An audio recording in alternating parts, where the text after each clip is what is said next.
ఈ రోజే డౌన్లోడ్ చేయండి. మీ ఫేవరెట్ షోస్ చూడండి. అసలు జరిగిందేంటో నేను మీకు చెప్తాను వదినా. నేను రూమ్ లో నుంచి వస్తుంటే నిషిక రూమ్ లో నుంచి ఏవో పడిపోయిన శబ్దాలు వచ్చాయి. యువరాజ్ తో ఏమైనా గొడవ పడుతున్నారేమో అని డోర్ తీద్దామనైతే నేను చూశాను. కానీ లోపల లాక్ వేసినట్టున్నారు, అందుకే డోర్ రాలేదు. కానీ తర్వాత నిషిక అరుపు వినిపించేసరికి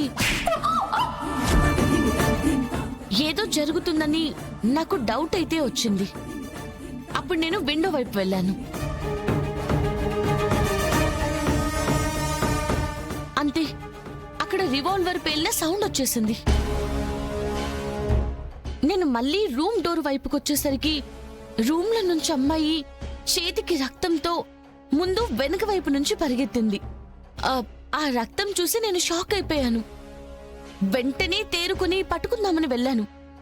మళ్ళీ తనేమనుకుందో తెలీదు, వెనక్కొచ్చి నన్ను తోసేసి లోపలికి పరిగెత్తేసింది.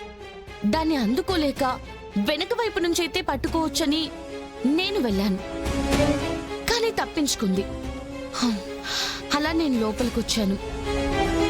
నిషికేం కాలేదని చూసి కాస్త రిలాక్స్ అయ్యాను. అదే మీరు నన్ను చూశారు. ఇది వదిన జరిగింది.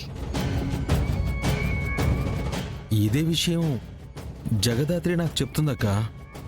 నువ్వు ఏకంగా గన్ ఫైర్ చేసింది అంటున్నావు. తనకది సాధ్యమా? మరి ఇంకెవరు నిషికని కాపాడిందంటావు?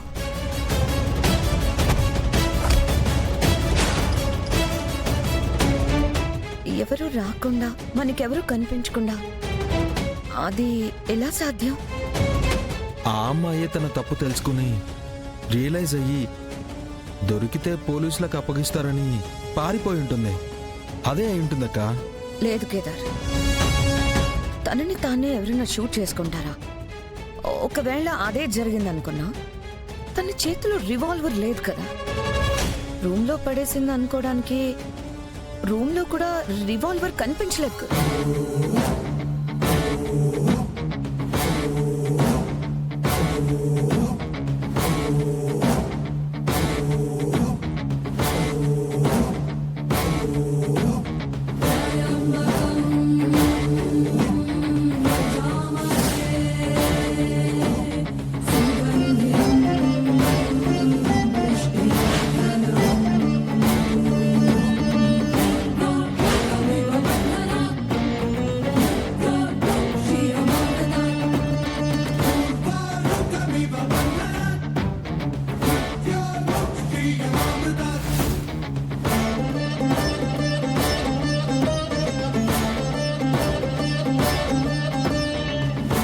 జగదాత్రి, నువ్వేగా?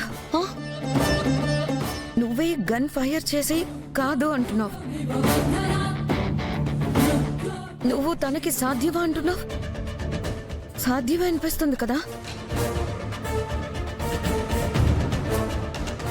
దీనికేం చెప్తావు? ఎవరు నువ్వు? ఎవరు నువ్వు? ఎవరు నువ్వు?